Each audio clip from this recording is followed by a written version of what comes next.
오늘 우리 말씀 오늘부터 좀 몇 주에 거쳐서 5월 셋째 주 되면 이제 성령 강림절이기 때문에 우리가 또한 부활 승천하시고 하나님 보좌 우편에 앉아 계시는 주님이 보혜사 성령님을 우리들에게 보내주시지 않습니까?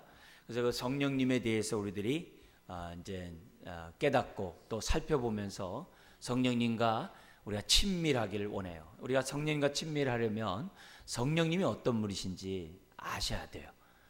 우리가 예수 그리스도를 영접할 때 우리 안에 성령의 전을 이렇게 우리 삼으시고 성령께서 우리 안에 계시는데 그 성령님께 우리가 민감해야 되고 그러려면 성령님에 대한 지식을 잘 갖고 있어야 될 줄 믿습니다. 그래서 오늘부터 이런 말씀을 통해서 그동안에 알고 있던 말씀도 다시 한번 또 생각도 하시고 또 모르는 부분들을 알고 있으면 또 정리하는 이런 시간이 되었으면 좋겠습니다.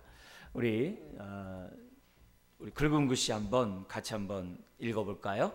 아버지와 아들로부터 보내심을 받으심. 성령님이 누구냐? 아버지와 아들로부터 보냄을 받으신 분이 성령님이시라는 것. 그것을 이제 성경은 우리들에게 강조하고 있어요. 그래서 예수님 자신도 내가 아버지께로부터 성령을 받아서 내가 너희들에게 성령을 보내주겠다라고 말씀하셨거든요. 그래서 우리가 성령님은 아버지와 아들로부터 보냄을 받으신 분이라는 것을 우리가 분명히 아는 것이 중요해요. 또 우리 계속 읽어볼까요? 하나님이 승천하여 보좌에 앉으신 후 하나님은 교회에 그리스도의 이름으로 성령을 보내십니다. 그러니까 십자가의 사건이 되풀이되지 않는 것처럼 성령님이 오순절날 강림하신 사건은 사실 되풀이되지 않아요. 그리고 성령님이 오셔야지만이 하나님의 구원의 계획이 이루어지게 돼요. 완성되게 돼요. 왜냐하면 성령님이 오시지 않으면 저나 여러분 가운데 회개하고 예수 믿을 수 있는 사람 아무도 없거든요. 성령님이 오셔야지만 우리가 찔림의 은혜도 받고 우리가 마음문을 열고 예수님을 영접하고 우리가 순종도 할 수 있거든요.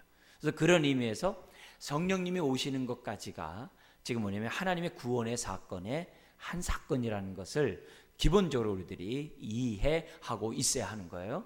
그래서 보좌에 앉으신 후에 영광을 받으신 우리 주님께서 교회를 위해서 성령님을 보내주신다라고 기록되어 있어요. 그래서 몇 개의 성경 구절, 우리 특별히 예수님이 마지막 이제 십자를 지시기 전에 제자들 앞에서 이렇게 말씀을 나누셨어요.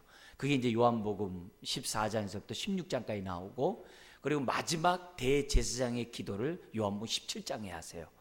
그래서 요한복음 14장에서 17장에 나와 있는 말씀은 매우 중요한 우리들이 정말 주목해야 될 그런 말씀으로 가득 들어 있습니다. 이제 그 가운데 하나가 이제 우리가 성령님에 관한 말씀이 요한복음 14장부터 나오고 있는데요. 여러분 성경을 좀 이렇게 펴보시고 우리 한번 여기 있는 말씀들을 한번 읽어보도록 하겠습니다. 다 같이 읽겠습니다. 내가 아버지께 구하겠으니 그가 또 다른 보혜사를 너희에게 주사 영원토록 너희와 함께 있게 하리니. 그러니까 여기 보면은 무슨 얘기하냐면은 내가 아버지께 구하겠는데 그 아버지께서 또 다른 보혜사를 너희에게 주겠대요. 또 다른 보혜사라는 얘기는 보혜사 또 있다는 얘기잖아요. 그러면 예수님이 또 다른 보혜사라고 했을 때 그 보혜사는 누굴 얘기하는 거예요? 예수님 자신을 얘기하는 거거든요. 예수님 자신이 누굴 보내준다고요? 성령님을 보내주시는데 그 성령님에 대해서 또 다른 보혜사래요.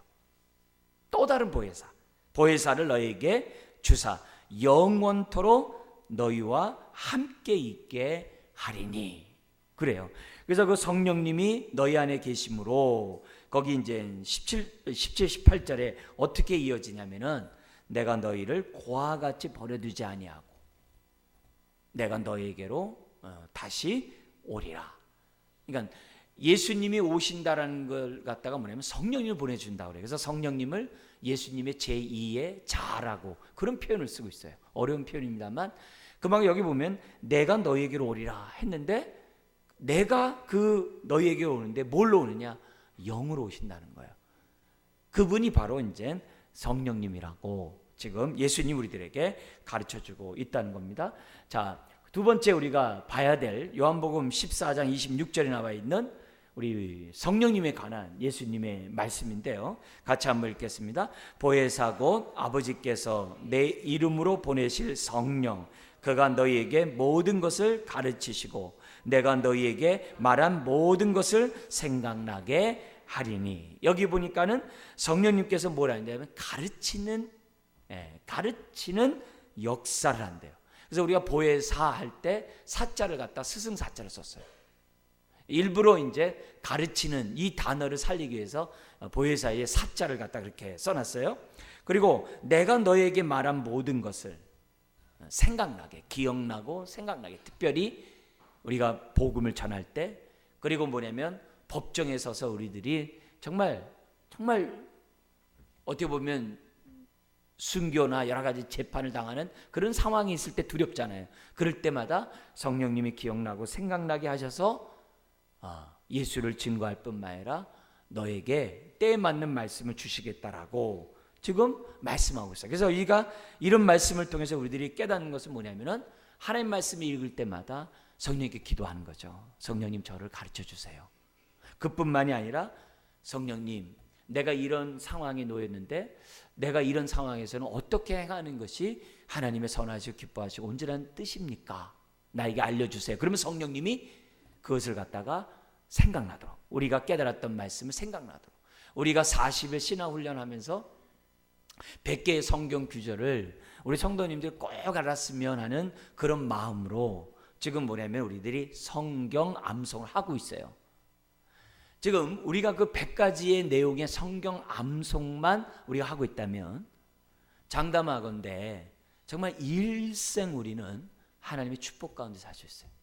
일생 하나님의 은혜 가운데 살아갈 수 있어요. 일생 성령의 인도를 받으면서 우리는 복된 삶을 살아갈 수 있어요. 왜냐하면 많은 분들이 이런 얘기를 해요. 지금 뭐 전 세계적으로 유명한 부흥사나 우리나라에서도 정말 이름난 부흥사들이 자기 일생 설교한 그 내용을 딱 봤더니 성경 구절 100가지가 넘지 않는다는 거예요. 그런 거 보면은 우리들이 신앙생활하는 데 있어서 우리가 100개 성경 구절을 안다는 얘기는 얼마나 정말 은혜롭고 능력 있는 삶을 살아가게 할 수 있냐 얘기예요. 그런 의미에서 오늘 성령님이 기억나고 생각나게 할 수 있을 정도로 우리가 뭐예요? 말씀을 알아야 돼요. 말씀을 알아야 돼요. 저희가 이제 주보 제 앞에 항상 그 주간에 성경 구절을, 암송 구절을 항상 기록해요.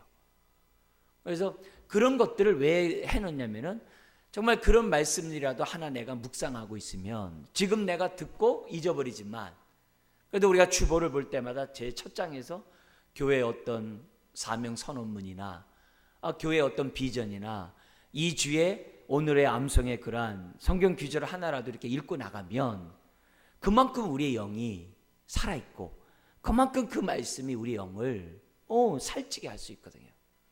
그런 의미에서 저나 여러분 모두가 성령님이 생각나게 할 정도의 하나님의 말씀이 있기를 주의 이름으로 축원합니다. 그래서 우리는 어쨌든 간에 하나님이 우리 마음 신비에 하나님의 말씀을 새기겠다고 하셨으니 저와 여러분들이 순종해야죠. 하나님 묵상함으로 내 마음에 새깁니다. 또 이 새긴 말씀이 때마다 시마다 기억나고 생각나서 내가 어떠한 일을 결정할 때마다 은혜가 되게 하게 하시고 내 발의 등이여 내 길에 빛이 되게 하여 주옵소서. 그런 마음으로 우리가 하나님 말씀을 대하면 그만큼 성령의 교통함이 있는 거겠죠. 성령님이 어떤 일을 하시느냐? 그분이 오셔서 이 모든 것을 가르치고 또 너에게 가르친 그 모든 것을 생각나게 하시는 그 역할을 한다라고 기록되어 있어요. 또 하나 보겠습니다. 요한복음 15장 26절에 예수님이 또 성령님에 대해서 말씀을 하시는데요. 같이 한번 읽겠습니다. 내가 아버지께로부터 너희에게 보낼 보혜사 곧 아버지께로부터 나오시는 진리의 성령이 오실 때 그가 나를 뭐 한다고요? 증언하실 것이요. 성령님이 오시는 이유가 또 나오네요. 예수를 증언하기 위해서 성령님이 오신다는 거예요. 그래서 우리 사도행전 1장 8절에 저기 하나님의 제자들에게 승천하시면서 주님 뭐라 그래요? 이 성을 떠나지 말라. 뭐 할 때까지?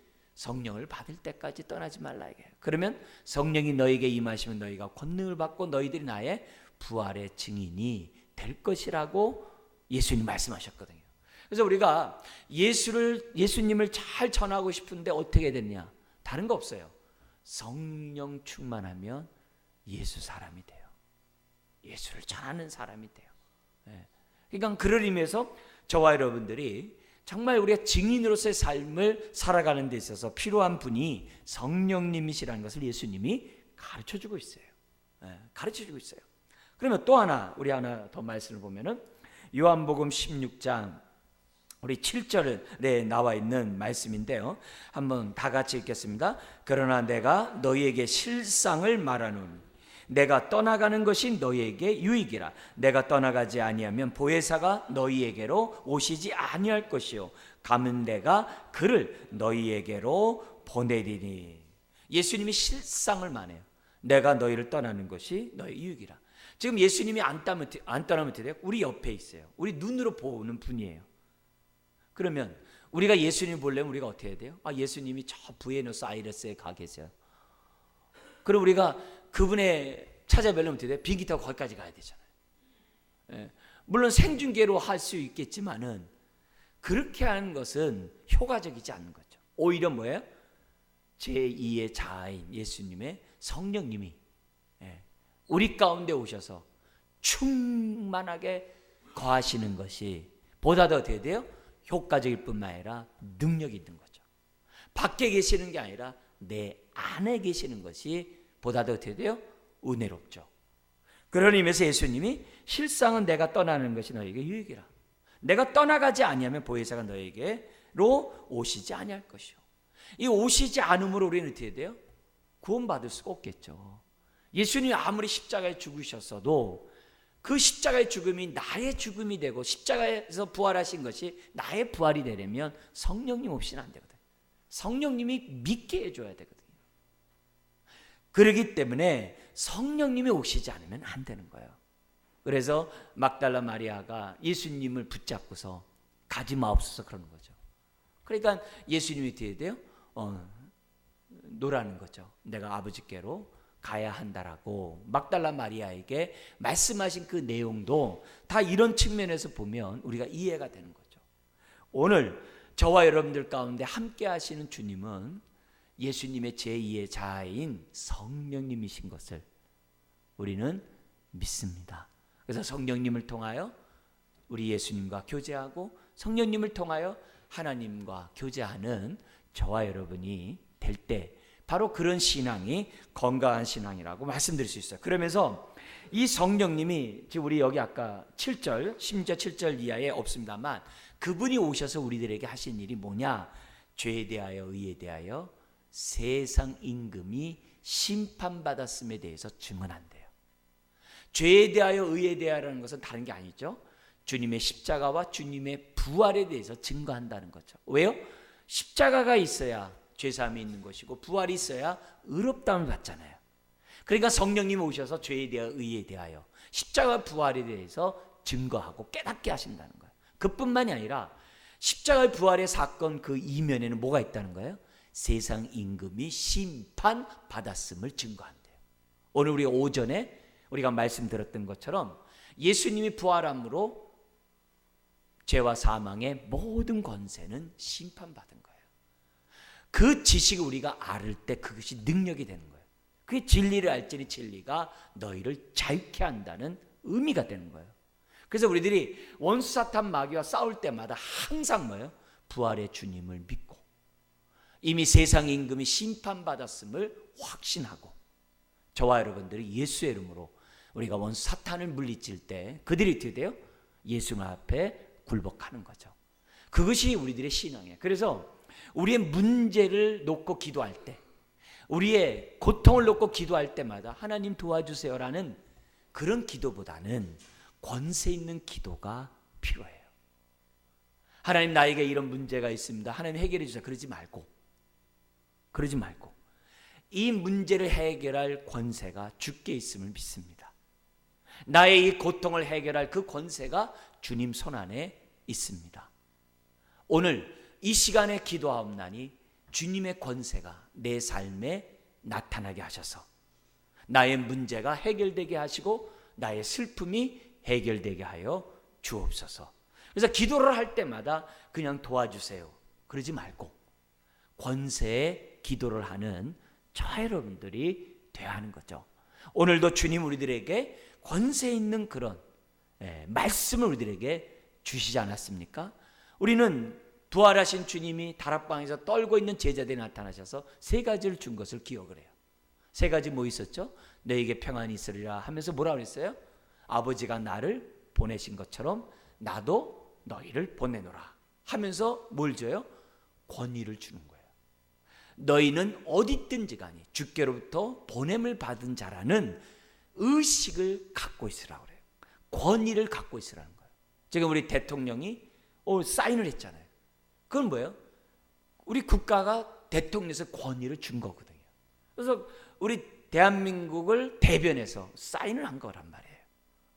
그 권위가 오늘 저와 여러분들에게 뭐예요? 있다는 거예요. 그래서 아버지의 권위가 예수 그리스도에게 주어진 것처럼 예수님의 권위가 오늘 저와 여러분들에게 주어졌다는 거예요. 그러니까 내가 이런 권위가 나에게 있다는 것을 믿으셔야 돼요. 근데 하나님은 권위만 준 게 아니라 권능까지 줬어요. 그래서 뭐라 그래요?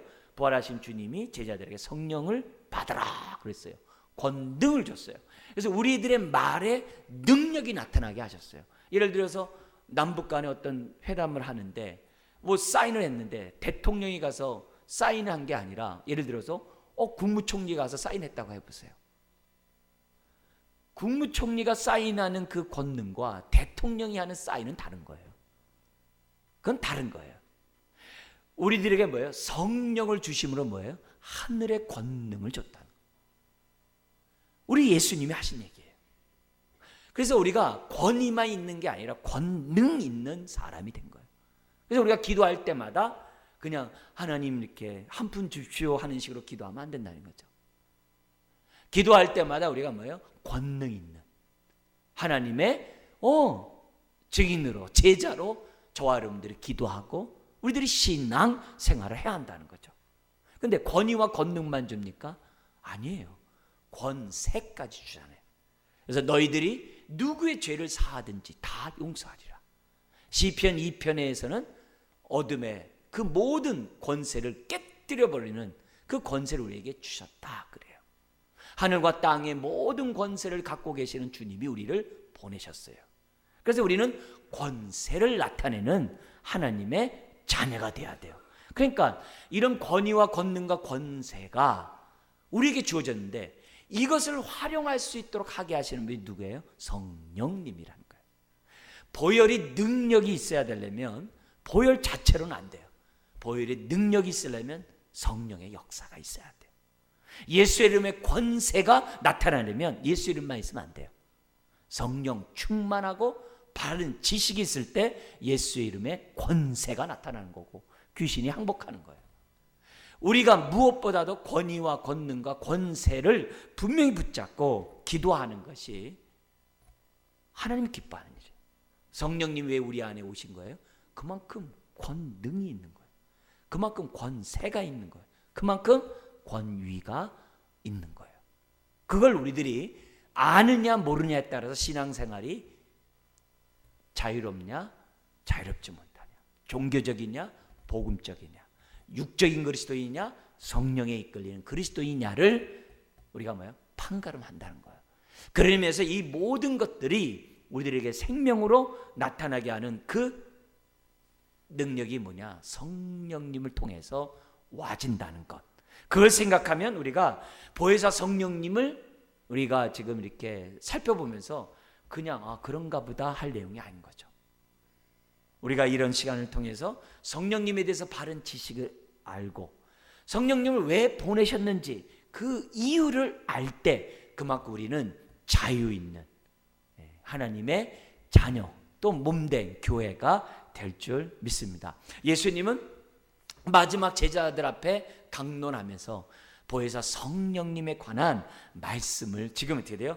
요한복음 14장부터 16장에 세 가지를 했어요. 그러나 지금 제가 이렇게 네 가지 말씀을 우리가 읽었습니다만 14, 15, 16절에서 네 가지 말씀 읽었습니다만 전체가 성령님의 빛 아래서 우리들이 이해할 때 요한복음의 마지막 강론을 이해할 수 있어요. 원래 이 보혜사라는 이 말은 지금 우리가 이렇게 번역한 것이고, 원래 그 헬라인들은 이 다른 이 보혜사라는 단어를 갖다가 그들이 이 다른 단어를 썼어요. 제가 이제 그 단어를 쓰면은 좀 약간 좀 이상하겠습니다만 그래도 자주 들으면 우리 할렐루야 하면 잘 아시죠?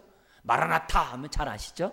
그런 것처럼 파라클레토스라는 단어를 아시면 많이 도움이 돼요. 파라라는 얘기는 옆에, 곁에라는 뜻이에요.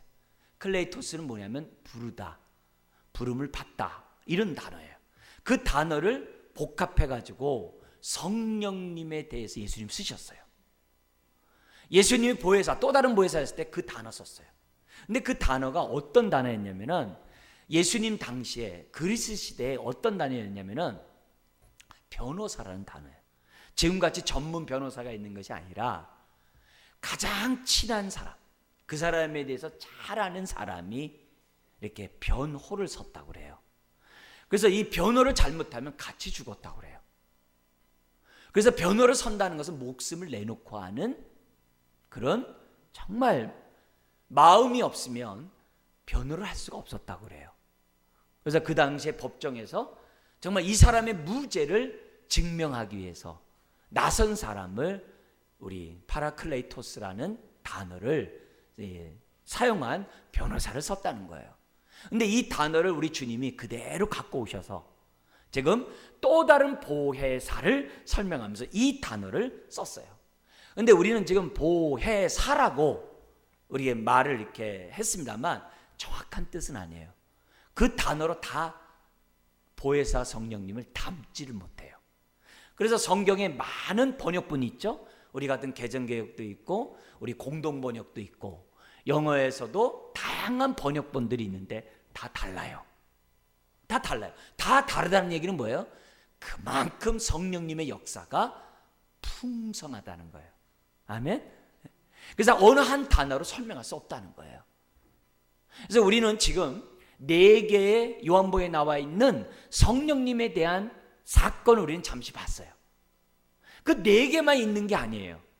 창세기 1장 2절에서부터 하나님의 신이 수면을 운행하면서 세상을 창조하셨거든요. 그것을 시작해서 저 계시록 마지막까지 성령님의 역사가 그대로 충만하게 있거든요. 그 많은 얘기를 어떻게 보호하고 해, 은혜를 베푸고 스승사자, 가르치는 이 3가지로 집어넣을 수 있겠어요? 다 집어넣지 못하거든요.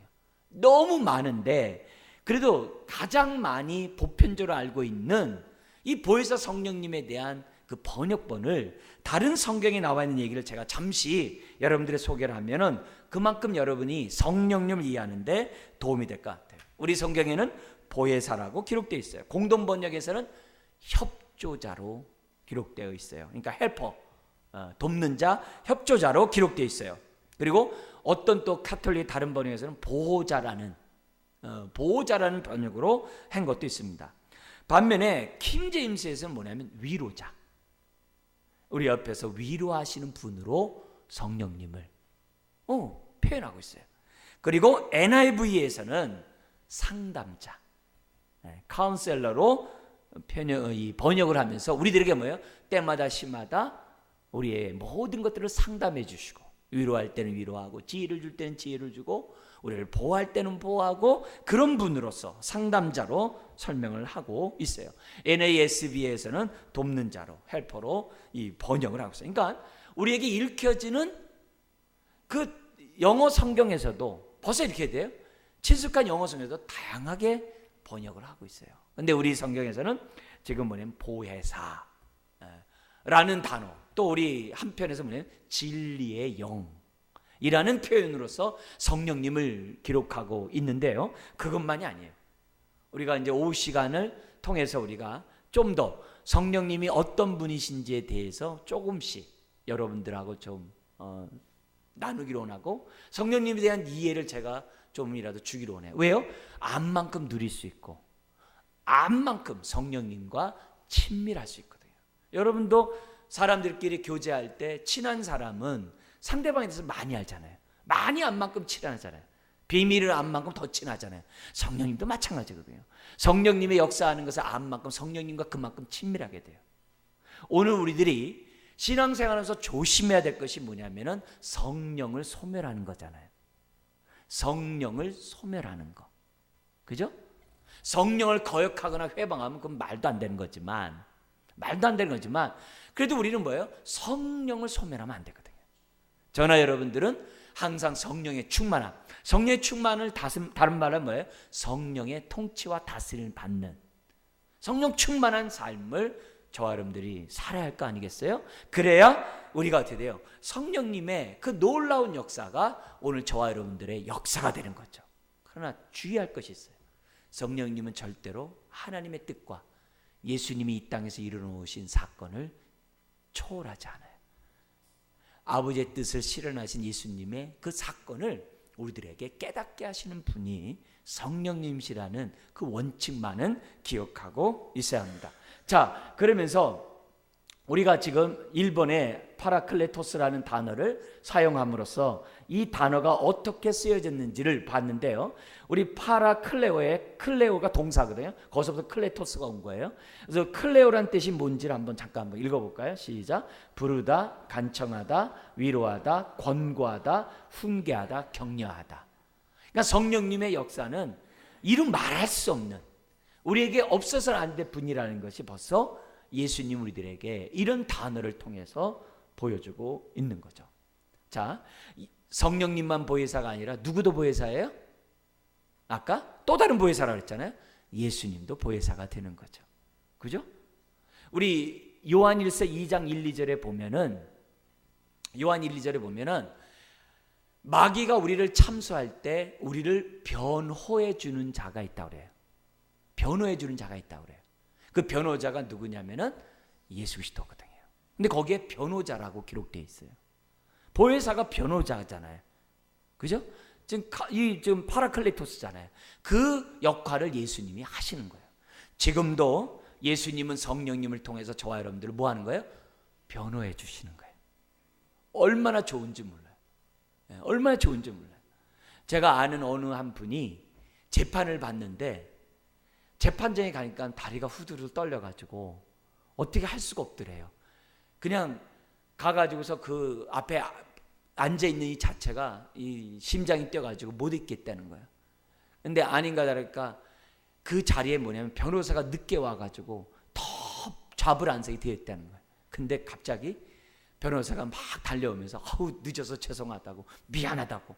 근데 옆에 그 사람이 딱 앉는 순간에 왠지 모르게 아이가 엄마에게 이렇게 의지하는 것처럼 갑자기 마음에 평안이 오더래요. 그 법정이 자기가 잘못한 것을 간 것도 아니고 자기가 억울해서 간 자리임에도 불구하고 자기가 가슴이 막 뛰더라는 거예요. 근데 자기를 대변해서 얘기해줄 변호사 딱 있으니까 그렇게 마음이 유한이 될 수가 없다는 거예요. 특별히 베드로전서 4장에 보면은 우리가 저기 뭐냐면 정말 핍박을 당하고 순교를 당하는 그런 상황에 있을 때 하나님 뭐라 그래요? 하나님의 영이 우리에게 함께 임하게 해주시겠다라고 약속돼 있어요. 그러니까 우리가 어려운 일을 겪을 때마다 성령님이 우리 머리 위에 거하심으로, 거기서 머리 위에 거한다 그랬거든요. 우리 위에 거함으로 우리에게 뭐가 된다는 거예요? 변호사가 되신다는 거예요. 그럼 얼마나 감사해요. 하늘 법정에서도 우리의 변호사가 되세요. 아무개가 많은 죄를 졌지만 예수님을 믿어요. 아무개가 많은 죄를 졌지만 예수님을 의지하며 살아가는 하나님의 자녀가 아닙니까? 하면서 어떻게 돼요? 나를 갖다 하나님 앞에서 지금 마귀가 참소하는데 변호를 서줘요. 얼마나 감사해요. 난 가만히 믿기만 하면 할렐루야 하잖아요. 그 역할을 성령님이 우리 곁에서 해주신다는 거예요. 자, 그러면서 우리 좀 더 이해를 돕기 위해서 두 번째 거 보면 파라클레토스 성령님이 교회에 오셔서 예수님이 땅 위에서 제자들 하던 일을 뭐 한다고 그래요? 승계한다는 그 요한복음의 이런 가르침에서 또 다른 보혜사, 그가 너희와 영원토록 있을 것이고 내가 떠나는 것이 너에게 유익이다 하면서 그가 내가 한 것을 다 증거할 것이다 라고 하는 그 모습은 모세와 여호수아, 엘리야와 엘리사와 같은 그런 후계와 짝을 이루는 그런 측면에서 우리들이 이해할 수 있는 그런 부분이라는 거죠. 그래서 성령님은 예수님을 절대로 무시하지 않고, 성령님은 예수님이 행하신 그 일을 정말 상관없는 일을 하지 않으세요. 예수님이 이루신 아버지의 뜻을 성령님 우리들에게 증거하고 믿고 누리게 하시는 분이 성령님이시라는 거예요. 자, 그 다음 또 뭐죠? 성령님에 대한 그 성의 역사에 대한 성경적인 설명들을 좀 몇 가지를 먼저 이렇게 정리를 하면, 가장 기본적인 얘기들 한번 잠깐 보겠습니다. 첫 번째, 뭐 읽어볼까요? 성령은 제자들에게 와서 그들 안에 내주하시며, 제자들 또 교회 안에 오셔서 그들 가운데 뭐 하시는 거예요? 내주하세요. 바깥에 계신 분이 아니에요. 제자들이 예수님을 이렇게 주인을 따라하지 종처럼 뒤에서 조조조 따라하는 게 아니에요. 우리 안에 내주하세요. 우리 안에 성전을 삼고 계세요. 밖에 있지 않고 우리 안에 있어요. 그래서 원수 대적과 악령과 싸울 때마다 악령을 보지 마세요. 내 안에 있는 성령님을 보세요. 성령님을 보는 순간 사단은 뭘 봐요? 내 안에 있는 성령을 보고 혼비백산에서 도망가는 거예요. 네? 그래서 영적 전쟁을 할 때마다 귀신을 우리가 볼 내가 담력이 없으면 내 안에 있는 성령님을 보세요. 그러면 귀신 무서워서 도망갈 수밖에 없는 거예요. 항상 성령님은 내 안에 계세요. 여기 주님이 약속하신 것처럼 영원토록 나와 함께 하세요. 그리고 고린도후서 5장에 보면은 내 안에 계셔서 어떤 일도 성령님이 하시냐면은 부활의 보증의 역할을 하신대요. 인침의 역할을 한다는 거죠.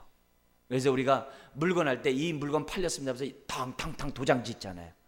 예수 그리스도를 믿는 저와 여러분들에게 성령님이 인치는 역할을 하심으로 저와 여러분들은 뭐 잃어버리지 아니하시고 반드시 하나님 앞에 인도하실 분이 성령님이신 것을 우리에게 보여줘요. 여러분, 성령님은 배달 사고가 없어요. 우리가 이것을 분명히 믿는 것이 중요해요. 두 번째 읽어볼까요?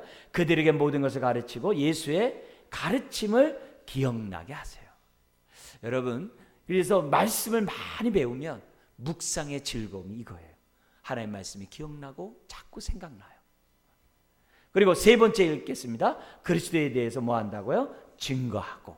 네 번째, 그들을 모든 진리로 인도하고 앞으로 일어날 일들을 뭐 한다고 그래요? 선포하며. 앞으로 일어날 일들을 알게 하시는 분이 성령이라. 더 뭐죠? 다음 보면 다섯 번째 읽겠습니다. 그리스도의 모든 것을 선포하여 그를 영화롭게 한다라고 기록되어 있어요. 여섯 번째 읽겠습니다.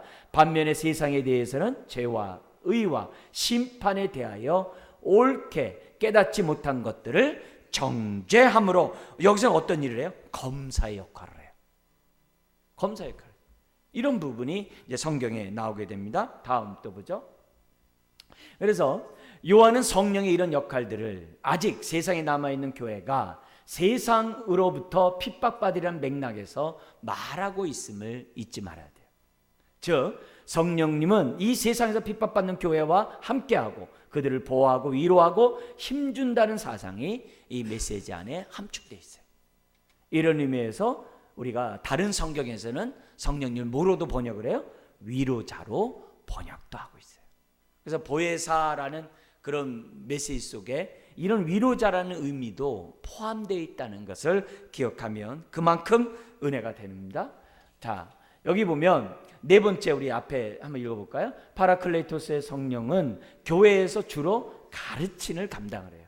자신의 독자적인 가르침보다는 주님의 가르침을 기억나게 하고 깨닫게 하고 그리스도에 대한 증거의 역할을 하게 합니다. 그렇게 함으로 첫 번째는 뭐예요? 교회를 어디로 인도해요? 진리로 인도해요. 그래서 성령님은 뭐라고 얘기해요? 진리의 영이라고 기도해요. 그러니까 성령님이 주신 은사 가운데 말씀의 지혜와 지식의 은사가 있잖아요. 그래서 여러분들이 항상 이 말씀을 대면할 때마다 진리의 영이요 나를 깨닫게 하시고 내가 이 진리 가운데 살아갈 수 있도록 도와주십시오. 이것은 성령님을 기쁘게 하는 일이에요. 성령을 기쁘게 하는 일이에요. 자, 우리 마지막으로 한번 보도록 하겠습니다. 계속 세 번째 보면 제자들이 법정에서 그리스도에 대한 신앙 때문에 재판을 받게 될 때 성령은 그들이 고백하는 그리스도에 대한 증언을 강화시켜줘요. 즉 이때 어때요? 변호사 노릇을 해요. 그래서 그리스도인입니다라는 그 책으로 우리나라에 번역이 된 책이 있어요. 그건 뭐냐면 핍박받을 때 로마 대박해 때 정말 10대 재앙이 있지 않습니까? 그 핍박을 받을 때 그 재판 기록이 있어요. 그 재판 기록 가운데 예수 그리스도를 믿는 사람의 그 재판 기록만 모아가지고 번역을 했어요. 그래서 그 재판 기록에 나와 있는 내용을 보면 그들을 이제 사형을 시켜야 되잖아요. 사형을 시키는데 그들의 말이 얼마나 진리 가운데 변호를 하는지, 말을 하는지, 심판을 하려고 하더라도 사람들이 어떻게 돼요? 정말 죄를 책잡을 수 없을 만큼, 정말 이런 사람을 죽여야 할 만큼, 죽여야 하는가라는 생각이 들 만큼 그들은 굉장히 어떻게 돼요? 진리 가운데 진리를 선포하고 진리 가운데 삶을 살았다는 것을 그 재판 기록에 나와요. 그래서 한다면은 자기네들이 말한 법으로 정한 그 황제를 갖다가 로마 황제를 섬기지 않는 그 죄가 큰 죄로서 그들에게 죄목을 쓰일 뿐이지 그들의 삶 자체에 어떤 흠이 있는 그런 모습이 아니라는 것을 그런 재판 기록을 보면 나와요. 그러면서 마지막에 순교를 하는 백부장들이 많이 나와요. 지중해 연안에 로마 군단들 가운데, 군병들 가운데 백부장들이 나라마다 있거든요. 그 당시 백부장들은요, 우리나라로 말하면 육사와 같아요. 로마 뼛속까지 로마 시민이 백부장이 될 수 있어요. 근데 그런 자들이 예수 그리스도를 만남으로 그들이 통치하는 곳에서 복음을 들음으로, 우리는 고넬료도 알지 않습니까? 그 복음을 들음으로 그들이 어떻게 돼요? 그리스도인이 된 사건들이 지중해 연안에 너무 많은 거예요. 그 수많은 백부장들 재판 기록이 지금 남아 있어요. 그러면서 그들이 담대히 순교의 길을 가는 그 장면이 재판에 나온 것을 보게 됩니다. 그들이 그렇게 담대할 수 있었던 것은 다른 게 아니에요. 성령님이 그들에게 변호사의 역할을 했기 때문이죠. 주기철 목사님도 마찬가지래요. 그 사형 거기 장소로 끌려가면서 이동할 때 차로 이동을 했답니다. 그때 순사가 그랬다는 거예요. 지금 저희 신사에게 남이 아무도 안 보고 있으니까 지금 차가 달리고 있는데 그쪽에다 쳐다보고 고개를 돌리고 고개만 끄덕하면 당신 살려주겠다고 그렇게 회유를 했답니다. 왜냐면 주기철 목사님 잘못한 게 없으니까. 그래서 그 형사가 그렇게 욕을 했대요. 근데 그 신사 거기 딱 가까이 오자 고개를 반대로 휙 돌려버리셨다는 거예요. 그리고 순교를 당하신 그런 장면이 글에 나와 있어요. 그럼 어떻게 그럴 수 있는가? 성령님이 그렇게 하셨다는 거죠. 오늘 우리들에게 그렇게 보호도 해주고 우리들에게 위로도 되시고, 그러나 때로는 뭐 해요? 찔림의 역할도 해요. 세상에 대해서 검사 노릇을 하는데 그들의 죄를 정죄하고 책망하지만 이 검사 찔림의 역사가 오늘 우리가 어떻게 돼요? 말씀을 대할 때 깨닫게 하시는 그런 역할 또한 성령님이 행하십니다. 우리 마지막 읽고 마치겠는데요. 같이 한번 읽을까요? 성령, 아들, 아버지의 동등성. 여러분, 요거는 잊어서는 안 돼요. 우리는 삼일체 하나님을 믿습니다. 성령님도 우리가 하나님이신 것을 믿습니다.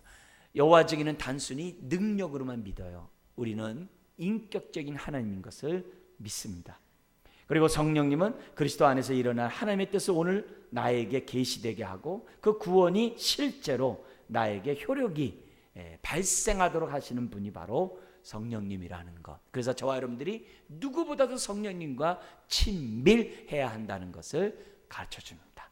우리 기도하겠습니다. 하나님 아버지, 오늘 우리가 보혜사 성령님에 대하여 우리가 알아가고자 합니다. 그로 인하여 성령님께 민감하고 성령님께 순종하고 성령 충만한 하나님의 권세 있는 제자들이 되기를 원합니다. 주님, 오늘 머리 숙인 주의 자녀들 심령에 성전으로 삼고 계심을 인하여 감사함을 드립니다. 성령님, 우리들의 마음에 역사하심을 우리가 느끼고 깨달을 수 있는 주의 자녀들 다 되게 하여 주옵소서. 성령을 소멸하는 자가 아니라 민감하고 성령 충만한 하나님의 자녀들 되게 하여 주옵소서. 예수님의 이름으로 기도드리옵나이다. 아멘.